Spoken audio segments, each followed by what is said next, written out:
Soy na susunod.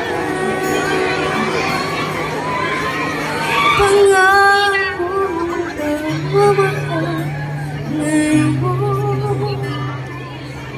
ay nasa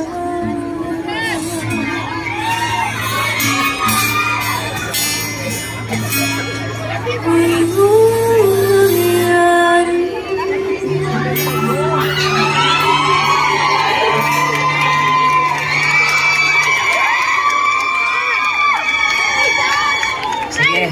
So, habang nagtatawa ako ng gitara, magkwentuhan muna tayo ng konti. So, actually, masaya po akong nandito po ako ngayon. And, akala ko, noong una hindi ako makakalipad kasi nagkasakit ako.